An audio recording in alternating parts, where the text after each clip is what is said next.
নমস্কাৰ বন্ধুসকল, সকলোকে স্বাগতম জনাইছোঁ অৰিন্দম পাকঘৰলৈ। আজি আমি বনাম গাহৰি ড্ৰাই ফ্ৰাই।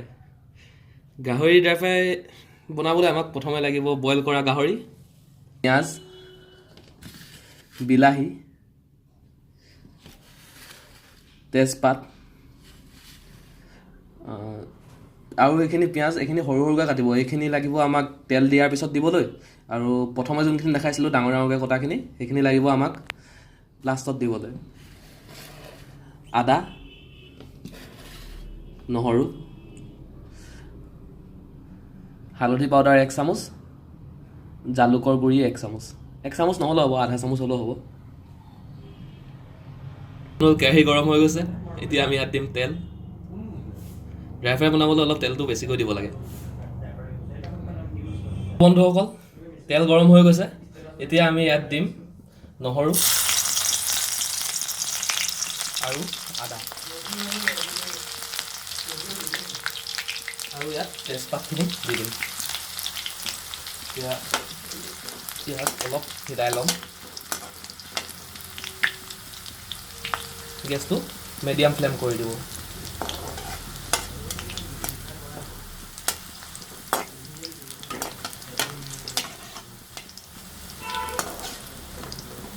নহৰুখিনি অলপ ৰঙা ৰঙা হ'বলৈ ষ্টাৰ্ট হৈছে। এতিয়া আমি ইয়াত দিম পিঁয়াজ সৰু সৰুকৈ কটাখিনি দিম।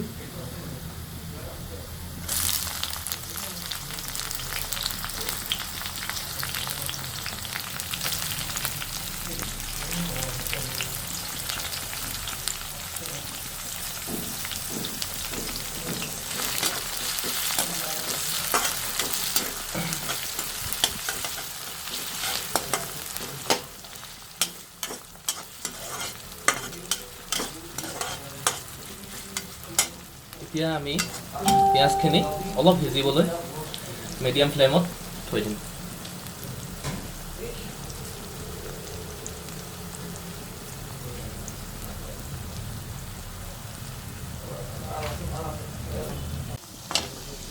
বন্ধুসকল, পিঁয়াজ সিজি গৈছে, এতিয়া আমি ইয়াত দিম হালধি পাউডাৰ আৰু জালুকৰ গুড়িখিনি। ইয়াৰ পৰা ধুনীয়া ধুনীয়া গোন্ধ ওলাবলৈ আৰম্ভ হৈছে। পিঁয়াজখিনি হৈ গৈছে, এতিয়া আমি ইয়াত বইল কৰা গাহৰিখিনি দি দিম।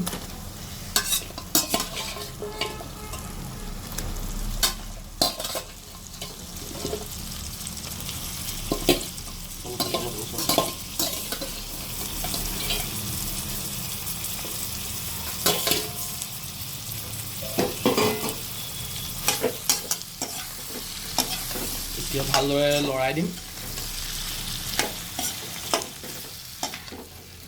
নহৰু পিঁয়াজখিনি ভালকৈ মাংসৰ লগত মিক্স হৈ গৈছে। এতিয়া আমি ইয়াক মিডিয়াম ফ্লেমত দি 15-20 মিনিটৰ বাবে সিজিব দিম, ঢাকনি মাৰি।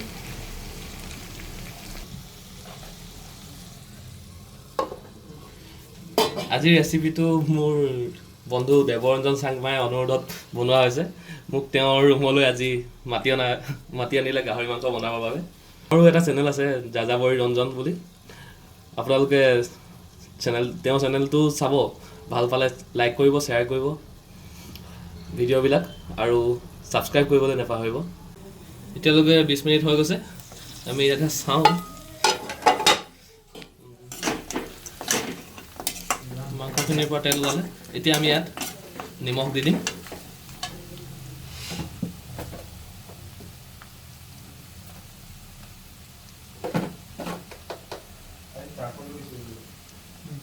আৰু ভালদৰে লৰাই দিম। মাংসখিনি এতিয়ালৈকে সিজি হৈ গৈছে। এতিয়া ঢাকনি মাৰি 5 মিনিটৰ বাবে সিজিব দিম, তাৰপিছত আমি ইয়াক খাব পাৰিম। 5 মিনিট হৈ গৈছে, এতিয়া আমি ইয়াত অথনি ডাঙৰ ডাঙৰকৈ কাটি থৈছিলোঁ যে পিঁয়াজখিনি, সেইখিনি দি দিম আৰু বিলাহীখিনি দি দিম।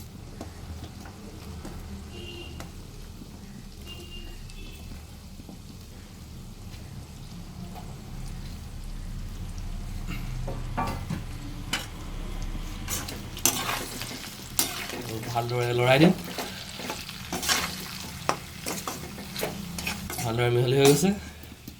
এতিয়া আকৌ 5 মিনিটৰ বাবে সিজিব দিম। চ' গাইছ 5 মিনিট হৈ গৈছে, মাংসও হৈ গৈছে চাগে। য়েছ, মাংস হৈ গৈছে। আমাৰ গাহৰি ড্ৰাই ফ্ৰাই বনি ৰেডি হৈছে। এতিয়া আমি ইয়াক খাব পাৰোঁ ধুনীয়াকৈ। অ'কে, ধন্যবাদ গাইজ ভিডিঅ'টো চোৱাৰ বাবে। আশা কৰিলোঁ আপোনালোকে ৰেচিপিটো ভাল পাব, ঘৰত ট্ৰাই কৰিব, আৰু ভিডিঅ'টো ভাল পালে লাইক কৰিব, শ্বেয়াৰ কৰিব, আৰু মোৰ চেনেলটো ছাবস্ক্ৰাইব কৰিবলৈ নাপাহৰিব। আৰু এনেকুৱাই ধুনীয়া ধুনীয়া ৰেচিপিৰ আপডেট পাই থাকিবলৈ ওচৰৰ ঘণ্টা বটনটো দবাই দিব। ধন্যবাদ।